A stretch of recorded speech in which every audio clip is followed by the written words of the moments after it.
In this lesson, we're going to talk about experimental design in our statistical analysis, and some of the vocabulary you're going to hear about today will parallel what you've heard or be exactly the same as what you might have heard when you talked about science experiments.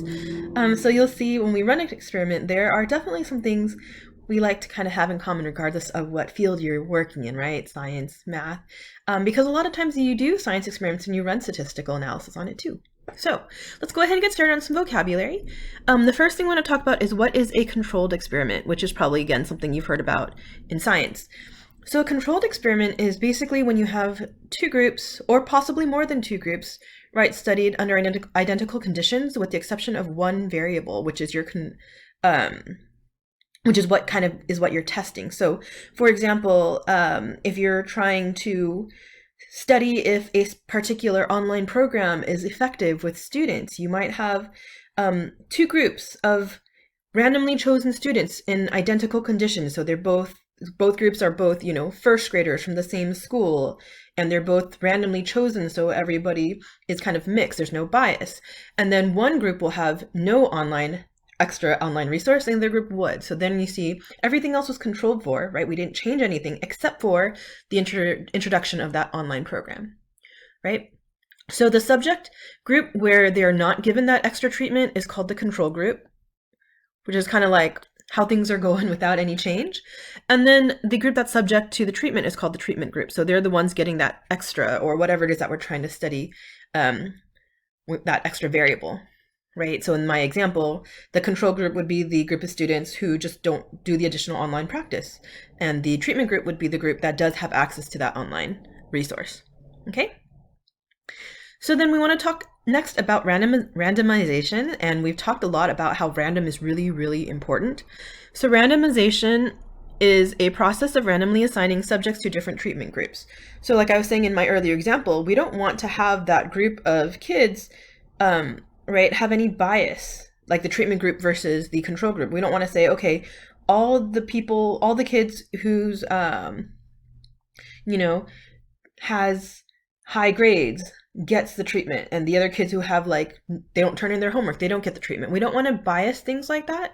So again, that randomization is really important. That's what we talked about earlier when we're creating those groups, right? How can you randomize that? We can do the ID numbers and a random number generator or whatever, to then be truly randomized with our two groups, or however many groups you're working with. Okay? And then what we call that, if you put this all together, is a randomized comparative experiment. Okay? Sorry, there's my dog. Okay, and that barking episode's done. Sorry about that interruption. But anyway, coming back to the randomized comparative experiment. So this is when subjects are randomly assigned to the control group or the treatment group. So there's no, like, I'm cherry picking, okay, so-and-so is going to be in the control group, and then so-and-so has these conditions, so I'm going to put them in the treatment group.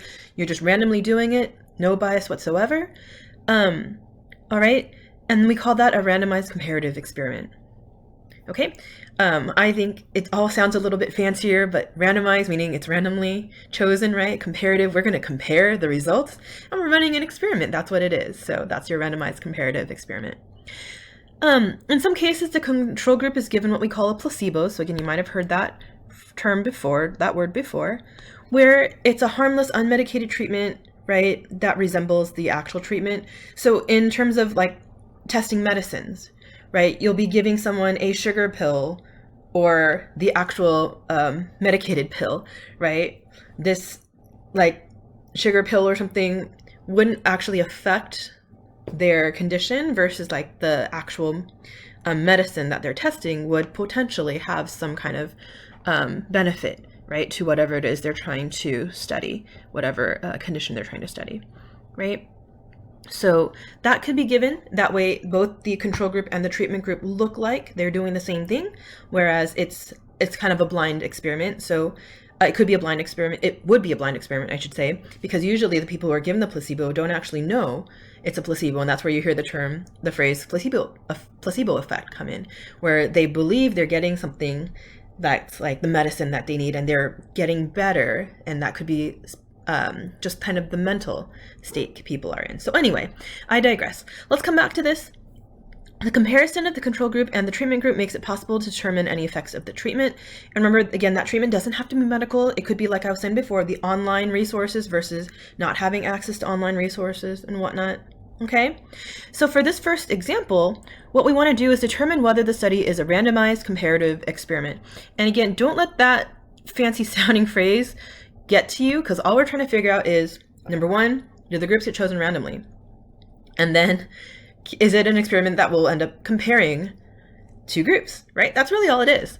So if it is, we want to describe what the treatment is, the treatment group and the control group. So we want to be able to break down those three parts of it. And if it's not, we want to talk about why it isn't and discuss whether or not those conclusions could potentially be valid. And typically they may not be, because again, when you introduce some kind of bias, it could skew our results. Okay, so let's read through example A. This is a health example. So vitamin C lowers cholesterol. So at this health clinic, patients were given the choice of whether to take a dietary supplement of 500 milligrams of vitamin C each day. And the 50 patients who took patients were given the choice, and then 50 patients who took the supplement were monitored for a year, as well as 50 patients who chose not to do it. At the end of the year, patients who took the supplement had 15% lower cholesterol levels than patients in the other group. So if we just look at that last line, we'd be like, wow, that's actually not bad, right? 15% lower, maybe I should take vitamin C. But let's actually look into the details and see, is it random? That's the first thing you want to ask yourself is, was the sample random? And if you look back at the very first sentence, patients were given the choice.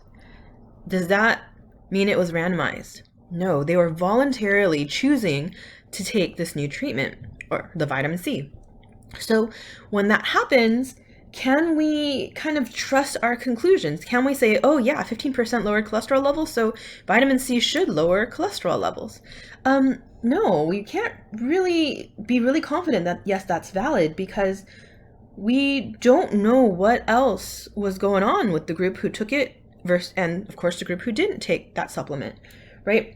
Maybe the people who volunteered to take the supplement naturally had better lifestyle habits, like they eat healthier, they exercise more regular than people who didn't, or like, oh, I don't want to bother, I'm just gonna, sit on the couch all day and watch TV and eat, fried chicken all day. So there could be other factors going on. So we can't definitively believe in that, that result. Okay, so for that first example, it was not. And then it's important to recognize your conclusions may or may not be valid, right? It's just we don't have the confidence if we don't have a randomized sample. And if you were running this experiment, ideally you would randomize your groups in a way such that it is representative. Remember, we talked about this before. So you don't want to have one group that is just in general healthier than the other group. So you'd want to look at those traits and characteristics as well. So in this situation, it might actually be interesting to do a stratified sample where you can have subgroups of your different patients and then try to have a very representative mix of people in your treatment group and your control group. Okay, so let's take a look at the next one. We have a supermarket checkout example here. To test a new design of its self-checkout, a grocer gathered 142 customers and randomly divided them into two groups. One group used the new self-checkout and one group used the old self-checkout to buy the same groceries.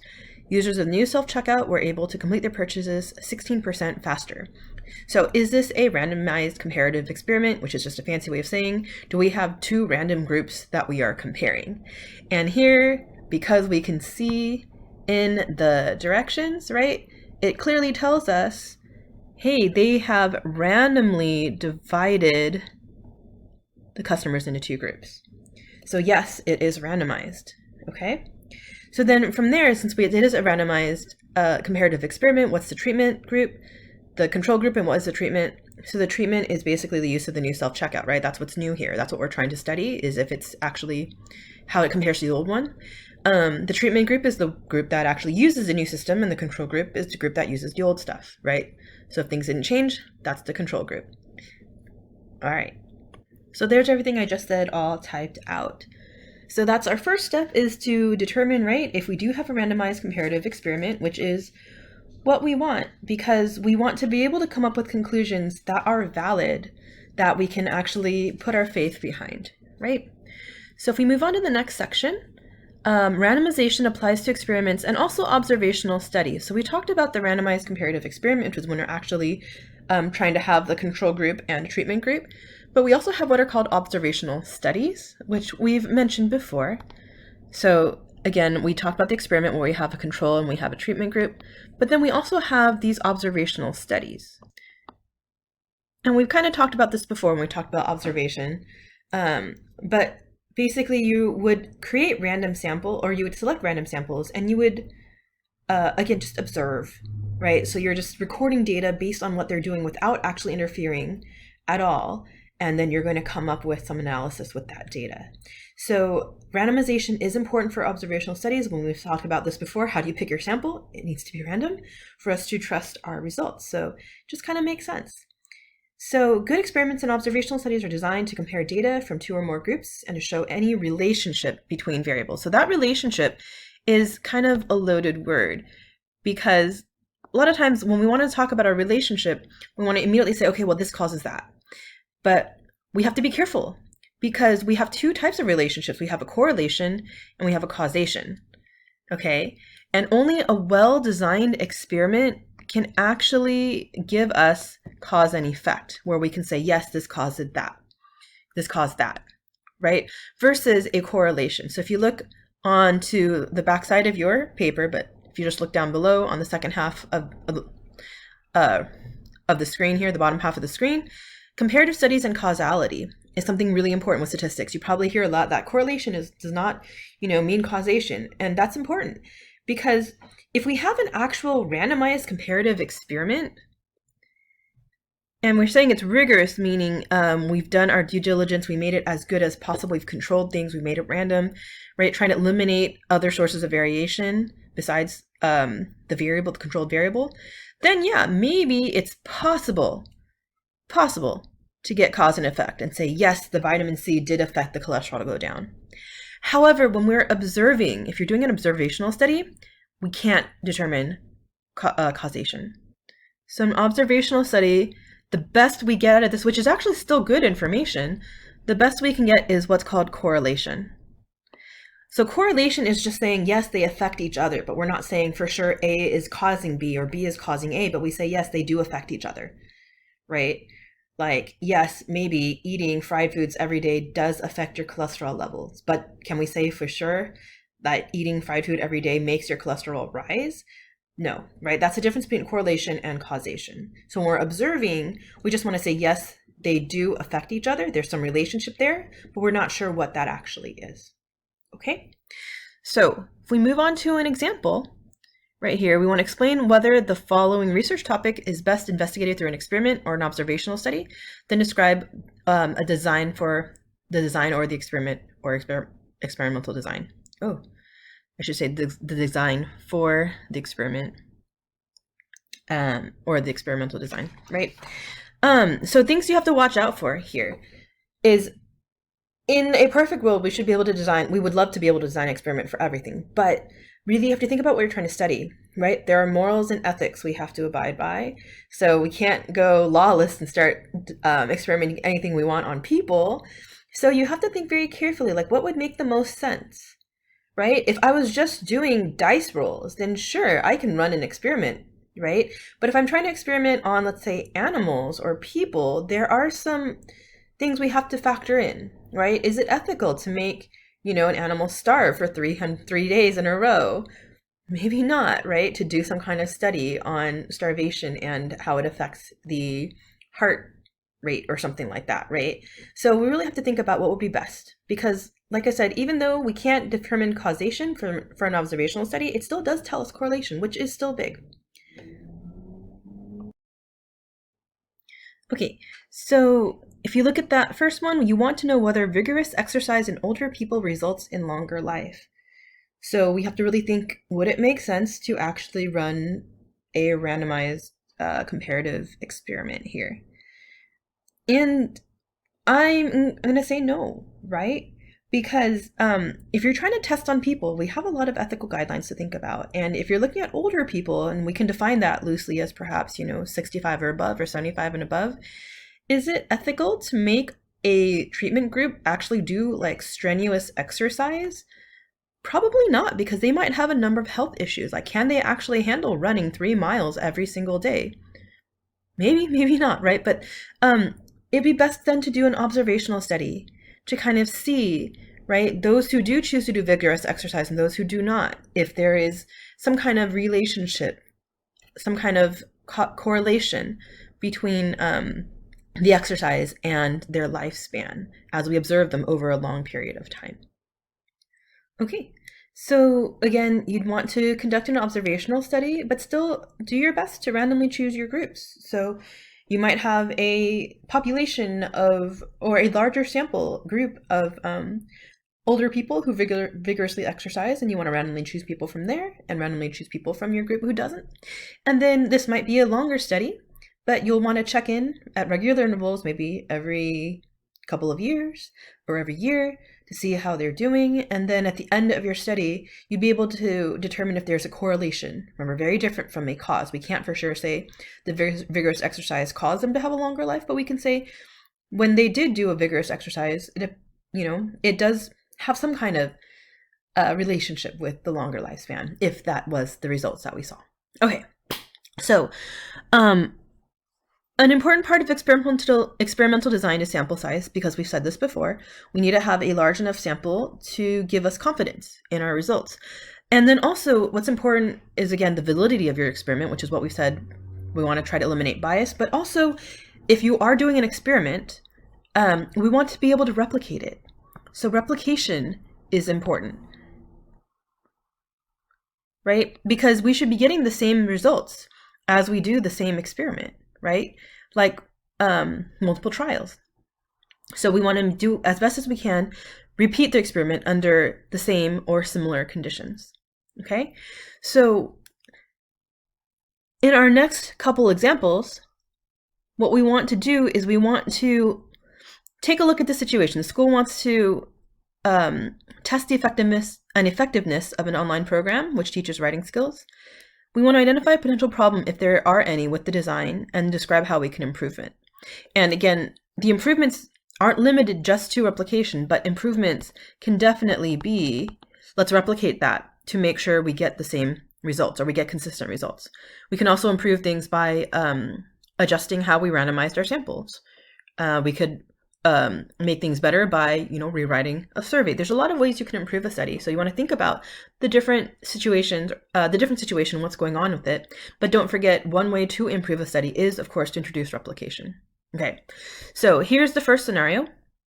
40 students signed up to take the online course. Another group of 40 did not take the course. And after 6 months, you realized, or you've determined the students in the group taking the course were writing significantly better. So that might sound, yeah, okay, what's wrong with this?